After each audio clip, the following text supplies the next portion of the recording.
What's up, guys? Welcome back to more Legend of Zelda Skyward Sword. In the last episode, we navigated through the dungeon. In this episode, we're going to hopefully finish it. Hopefully, also, we don't get blown away. We won't, because... And I'm going to seed these guys off here. Instead of seeing off, I'm going to seed it off. Ha! Puns. Okay.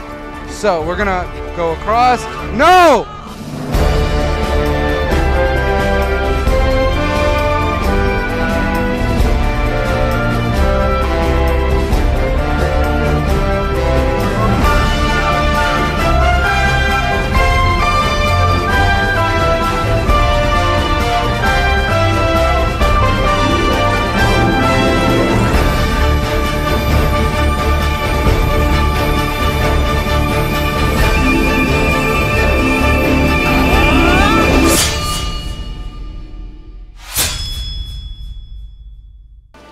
Okay, now we're gonna actually wait for the wind to stop blowing, or the geyser. I think it's a geyser.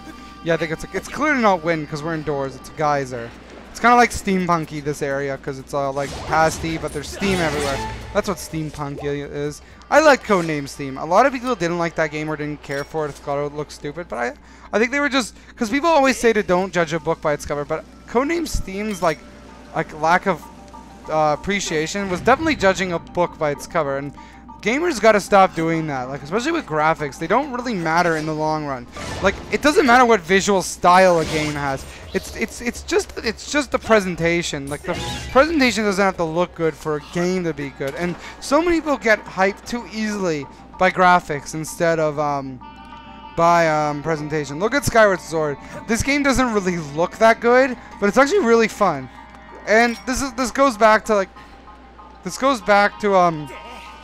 what I said about this dungeon, about like there being different ways to go about this, because I think there's just only one way, but like you have to go back and forth to figure it out, and you have to actually think. And why this dungeon is definitely my favorite dungeon in the game. There's actually like a dungeon coming up next, like the next one, which isn't for a while because there's actually a bit of time between this dungeon and the next one. It's not right away like the Elden to this, but that is considered the best dungeon. But I have my reasons why I don't even like it that much. It's actually one of my lesser favorites, which I'll get into when we get to that dungeon, but that won't probably be for another like 5 or 6 parts, maybe more.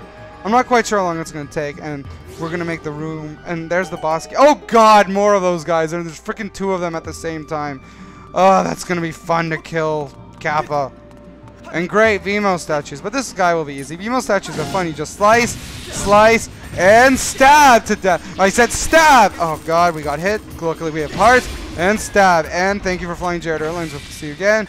And more platforming, but this time it's a bit trickier because instead of going in a straight path and avoiding it, we have to go the opposite direction of where they're coming. And running. Hopefully we can do this. Running, running, running, running. Good, we got it, we got it, we got it.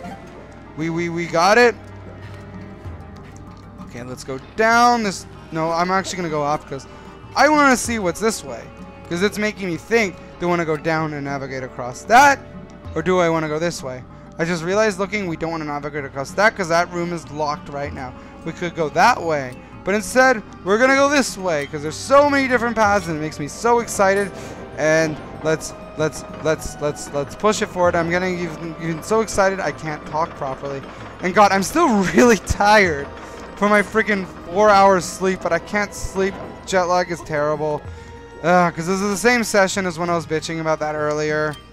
Because I like to, when I do dungeons, I like to do them all in one go. Because I even do that normally. And yay, my favorite enemy in the game. I'm going to call this enemy the jump cut. Because that's all it does. It makes me jump cut.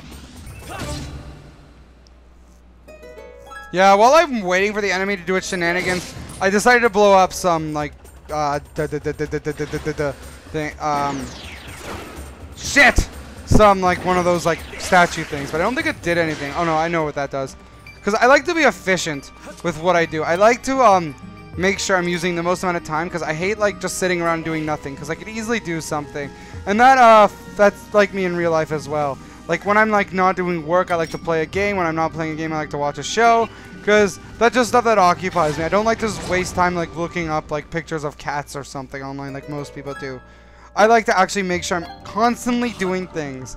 And I have a class that's like that as well. We're not just sitting around, like, waiting for the lecture. It's actually, like, playing different games as a theater class.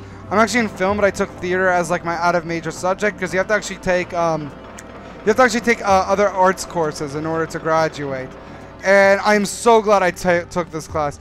It's so much fun. You don't understand how much I'm enjoying like this theater class. Like, I'm gonna recommend it to people like if they want. It's fun and it's an easy grade. It's like one of the only few classes I actually enjoy going to because I don't actually enjoy like classes. I hate school. I hate being in one place listening to someone talk. I enjoy doing things. And this class makes me actually like look forward to actually going to. I don't care about the learning about it at all. I'm not really learning much, but it's just fun to do. It's just interesting. But you can call it like a joke of a course because it pretty much is. It's kind of a waste of money, but I'm enjoying it. That's all that matters, I guess. But I'm not getting anything out of it. So it's kind of like a double-edged sword. It's a waste of time. It's a waste of money, but it's fun. And I'm kind of backwards in that way. People like going to school to learn. I don't like school at all. I just like having fun. And that's why I'm enjoying that class. And we're going to stop that there so we can blow up all these columns. And toss it in. And I missed because I suck. And hopefully I don't run out of bombs. Okay, that should work. And we're going to save time instead of waiting for it to go. So these are switches back from the Skyview Temple. Thankfully, I am not going to miss them because they're pretty obvious to get. And hopefully I can get this in. And I can't because I suck at throwing. Okay, that should get in. We're going to switch back to the Gust Bellows. We're going to go forward, and I like being fast-paced about this. And there's one more we need to get, and hopefully we don't miss. We didn't. That's good. Good, Jared. Good. Throw in. And I'm going to quickly check the map because we can't wait, and I'm missing that chest. But I'm pretty sure we can go back to it because we have to go around here and go up there, which is good. And there's 3 switches here. And there's 3 sides there. I'm pretty sure what we have to do, we have to go 1, 2, 3. So we have to hit the far switch first. And we're going to use the beetle instead of going back and using the slingshot because I don't feel like doing that. I feel like just hitting this. So if that one, we have the second. You know what? We're going to use a slingshot for this because it's quicker. Even though I think the beetle would have been the same time because it's right there. And lastly, we're going to hit this switch right here because I really like this puzzle. I like those puzzles where you have to find a hint in one place and use it for another. Phantom Hourglass is actually filled with that sort of stuff, but involves drawing. And this goes back to my thing about like there's fingerprints of this game being by the team that did Phantom Hourglass and Spirit Tracks. There's lots of different like ways that they've incorporated, and like later on there's actually like a very unsubtle way how this is similar to Phantom Hourglass and Spirit Tracks. And you'll see when we get to it. It's better than Phantom Hourglass and Spirit Tracks, though. And we move the ladder so we can easily go back up here. And we're going to go through this way. And, oh god, great. Is this going to... I think we have to kill the enemies to, oh my god. Oh my god. I couldn't even hit the easy one. Okay, I'm just glad we aren't triggering the other one. Hopefully... Oh, great. And we're out of hearts. I may just have to, like, run away because I don't feel like dying. If I get to 1 hearts, I'm going to run away and look around and see if there's any other places that we can go. Oh, great. We triggered the other one. Great. You know, I'm going to hit these barrels to get hearts. Good. We got 1 heart. And I may just, like, run out of this room so they chill out. But I think 1 chilled already. Good. We got another heart. Nope. They're both attacking me. Okay. And we're going to stab this. I think you can actually get the tongue out on the other one, but that works too. That was actually a lot easier than the first one. Not sure why. Maybe because like I'm paying more attention, I'm more alert, I practice more, I've got good. Who knows? Who cares? But I think there's actually a way to get its tongue out, but I'm not quite sure. But that was the easy one. And we're gonna... Nope. Wow, this is actually going a lot easier than the last one. I think, again, I think it's because... Hold on, are there hearts around here from the one? No, there's not. Okay, so we're gonna... Okay, and that was... I swear to God, if that gave me trouble, I would laugh there. But, no, okay, good. Again, I don't understand why killing an enemy causes something to open. But who knows? Who cares? It's boss key time. Or, sorry, not the boss key. What's gonna be the tablet this time? Who knows? Who cares?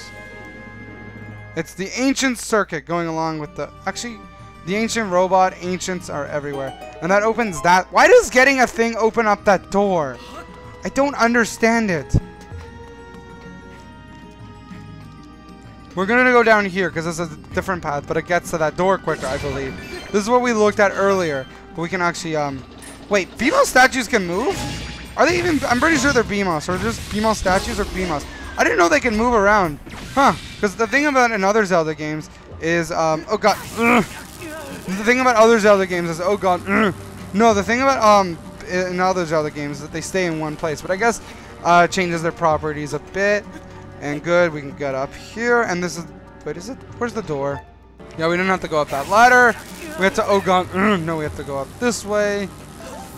God, I really hope there's a way where I can fully heal before the boss, because that would be, as I can't believe I'm gonna say this with swell, but great. I hate Steam, though I do like the software, and I hate electricity. This is good. This is a bit more trickier than last time. It involves platforming.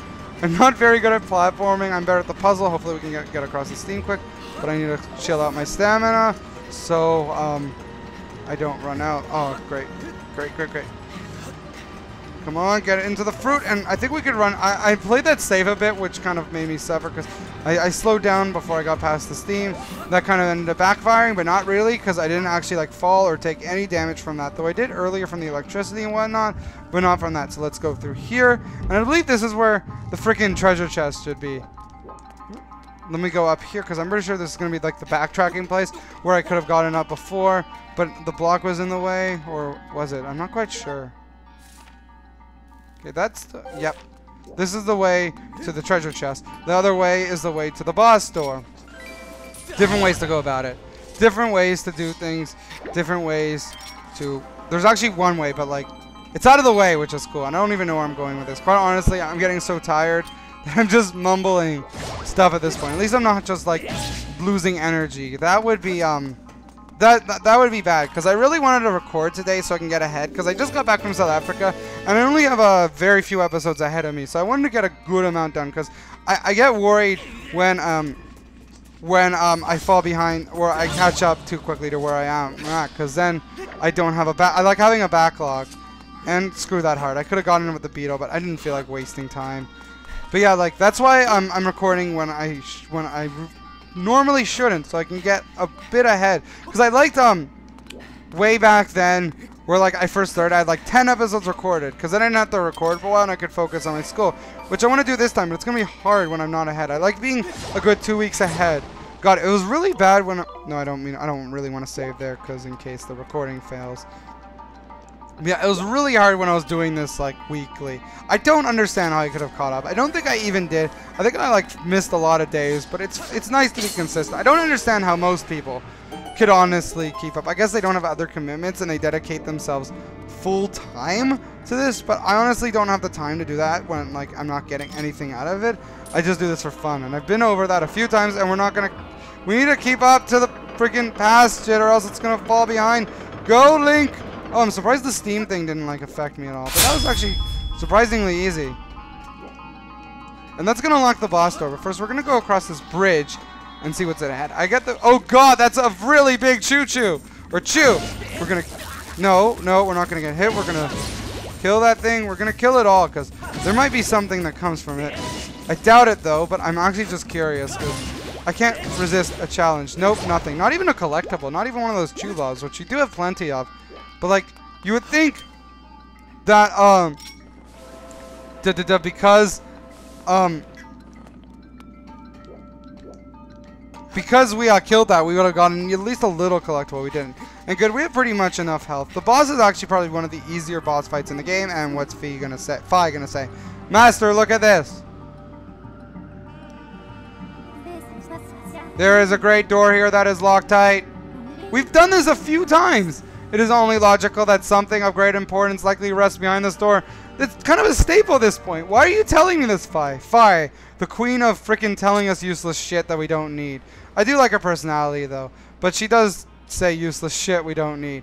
And anyway, wait, am I going to get this right away? Oh, cool. I didn't even, wait, is this it right away? No, I don't think it is. There we go. It took me a while because there's actually a few setups that looked like it, but it wasn't quite it for some reason. But that is it, and we are going to go through to the boss. And this boss is something that I kind of have a bit mixed feelings of. It's kind of fun, but I have a bit of issues with, and you'll see why shortly.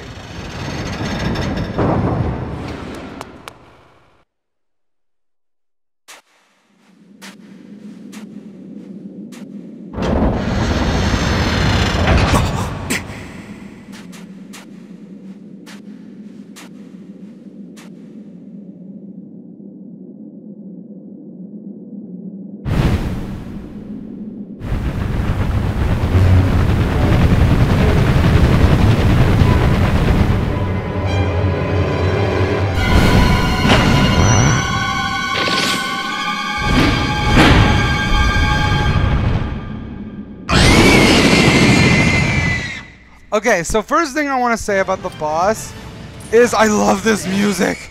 And I just love it so much that I'm going to be quiet and I'm going to shut up and let you listen to it. This is probably my favorite track in Skyward Sword.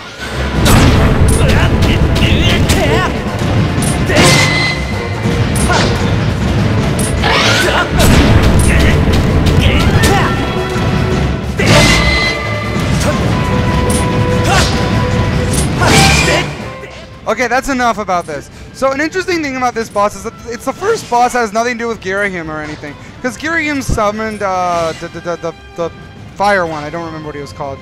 Scaldera, yeah. Okay, this just popped up out of nowhere. Another thing is, this boss was the first boss shown off in the Skyward Sword. In the first trailer in E3, 2011, I believe, this boss was shown, but it was shown being faced in the Skyview Temple instead of here. So I get the feeling that they made this dungeon later. They decided the boss will be more appropriate here, and they just threw it in without actually thinking about it, like thinking about its story purpose or anything. But it doesn't really matter. Not every Zelda boss needs to have a story purpose. In fact, a lot of Zelda games, like Spirit Tracks and stuff, and even Wind Waker, you just get to the end and just a giant beast shows up and attacks you for no reason. And that's like this. It's short, brief, to the point. No lengthy cutscene. You just fight the boss right away and get it done. Because there's actually going to be a lengthy cutscene like after this is done.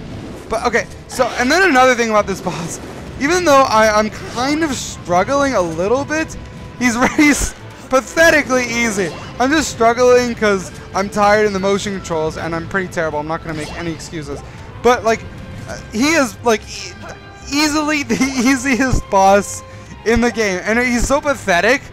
There's gonna be a reason, and I'm just ignoring him for now because I want to get all these hearts to play it safe. And there's gonna be something later that I'll point out why he's even like so pathetic, and the game addresses it. So the gimmick is obviously there's a plenty of sand. You have to use the Gust Bellows to find him. He's pretty much like those like enemies we kept facing. He's pretty much just a giant version of that. He's like the standard Trope King Mook, where you face a small enemy, then you face the giant one. I guess the reason why those enemies had eyes was to foreshadow this thing, because this thing has eyes, which is clearly needed. Though I don't get why his pincers have eyes. What kind of weird ass design is that? Where is he though? Where is he? Come at me. Oh god, I just love this music. Like, I just like facing him because it's just nice to listen to this music. And thankfully this isn't the only boss that has that music. And like probably my favorite boss in the game, which you'll get into, has this music, which makes it even more awesome. This is probably my least favorite boss in the game. Due to, even though it's my favorite dungeon, it's my least Stab! Stab! Stab! No, I didn't mean to kill that thing. Yeah, this is, now that I think of it, this is similar to Mulgara from Wind Waker, because he's a giant version of the mooks he summons. They're both fought in sand areas, and they both have amazing music. Thankfully, this isn't the only boss. Like, unlike Mulgara, this isn't the only boss that uses this music. Because I do like when every boss has its own music, which is unfortunately not the case in Skyward Sword like it is in Wind Waker. It's more like Ocarina of Time, where like certain bosses share music. But like, I'm just glad that this music got reused because it's just amazing. So it's kind of like I'm kind of torn on like the fact that not every boss has music, because I'd rather one amazing music you played plenty than like several mediocre. But yeah, like that, the boss is defeated already. He is so pathetically easy. You don't understand. Girahim in the first temple was harder than this thing. And we got a really unearned piece of heart, because that boss was freaking pathetic. And I'm gonna keep driving that point home. And spoilers, this isn't gonna be the last time we face him. And later on, I'm gonna get into even more reasons why he is so freaking pathetic.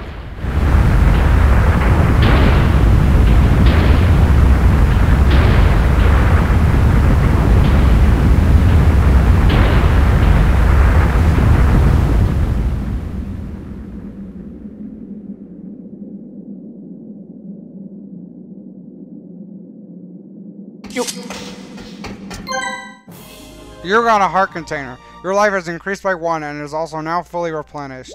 And now we're going to go into this door for, even though we usually have about 5 or 6 minutes of cutscenes, this one's a bit longer than normal, but it's interesting because it's very plot relevant. Though the plot is kind of weak, it's very relevant. I mean, but first things first, we have to go in this minecart. Or I said we have to go in this minecart. I said we have to go in this minecart. Okay? Where's the, do we have like a time shift orb or something? For sure. Oh, I think oh no, we have to get in this minecart. Oh, I'm oh no. Okay, get in the minecart. Nope. Okay, I thought we had to get the Guspellos or something, but I'm pretty, there has to be a time shift. Oh yeah, I'm blind. There's a time shift orb right there. Hopefully the beetle can make it there. I'm sure it can, because how else would you freaking get that? Because the slingshot would no way reach there. Oh, I can't wait to get the power up where the beetle goes faster. That's going to be awesome. It makes the beetle even more amazing. There we go. I'm surprised the beetle doesn't break from all the times we crash it into stuff, especially with the bomb, but I guess they made a point. That's a very, very durable item. Oh, I just realized the normal jingle is in this game. I was saying it isn't, but that is the normal jingle. I guess like it's just a different variation of it.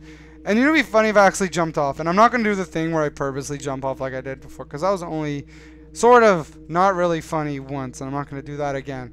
And boy, I can't wait to get to this cutscene. Not because it's like interesting story-wise or anything, but I do like doing the voices.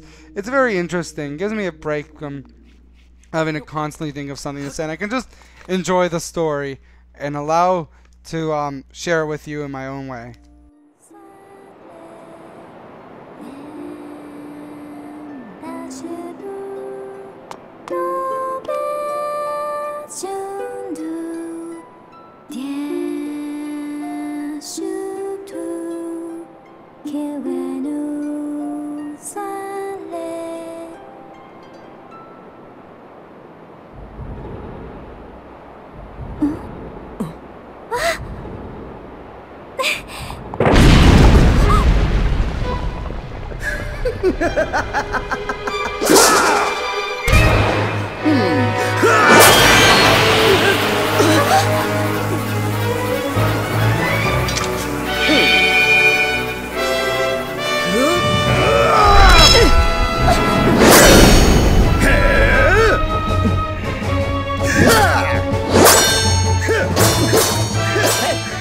Your Grace, quickly to the gate. Link! Link, here, you'll need this garbage piece of item that I'll get into later. But yeah, the reason why Girahim didn't show up for the boss fights because he showed up here instead. You got a really terrible item. Why would you admire it? Go now. I can't keep up with the text.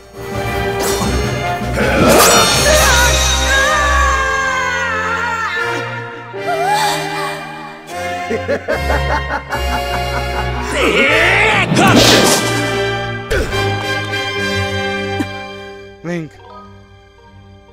Oh, this is Xenoblade X where we have different options, or most games.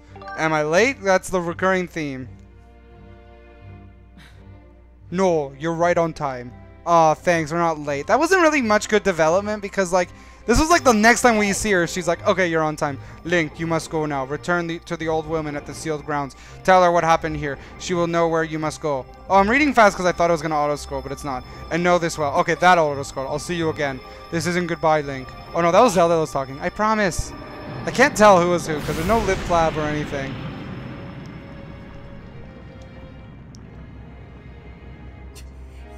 Now you've done it, Link.